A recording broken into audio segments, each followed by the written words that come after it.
What's up YouTube? It's the Space Cadet Astroatomic coming back at y'all with another video. So for this video, we're gonna go ahead and go over everything you need to know about Slithery Finisher. What Slithery Finisher does is, it increases a player's ability to slide through traffic and avoid contact during gathers and finishes at the rim.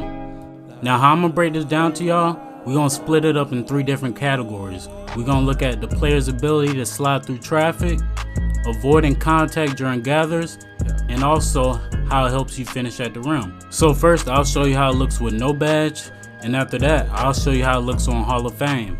So the first thing we're gonna look at is the ability to slide through traffic. So the first thing about not having the badge equipped at all, you're gonna constantly run into situations to where your opponent is always on you. Majority of the time when you try to drive, your opponent is gonna make contact with you. So it's gonna be harder to blow past them. Not only that, but when you end up in situations when you're trying to dribble past certain opponents, what'll happen is, instead of you just sliding through there, you'll just be constantly bumping into them. So basically, if you don't have the badge, it's gonna be harder for you to drive. Now when you have it on Hall of Fame, you have a better chance of getting past your opponent. Now the thing is, when you have it on Hall of Fame level, when it comes to situations to where your opponent is on you, when you try to drive, it's gonna give you that blow by animation. Or if you have enough space, you're just gonna completely go past them.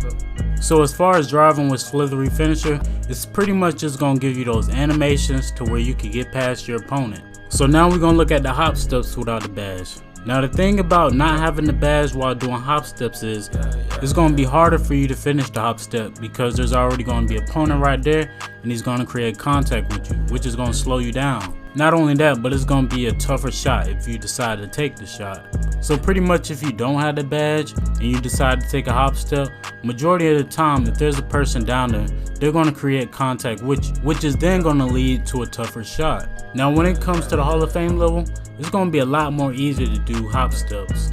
Now the good thing about this is, majority of the time you won't even be creating contact with the person that's in front of you if you do it right.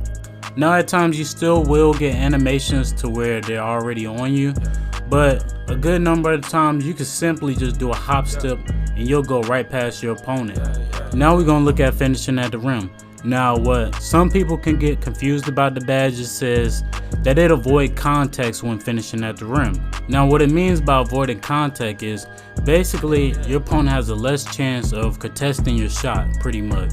As you can see, when you don't have the badge equipped, you have a higher chance of just doing layups, and that's because you don't have a way to avoid contact animations. Now when we look at the Hall of Fame level, you can definitely tell there's a difference at finishing at the rim. Pretty much when you have this badge on Hall of Fame, it's going to eliminate a lot of contact, which is then going to make it easier for you to get contact dunks.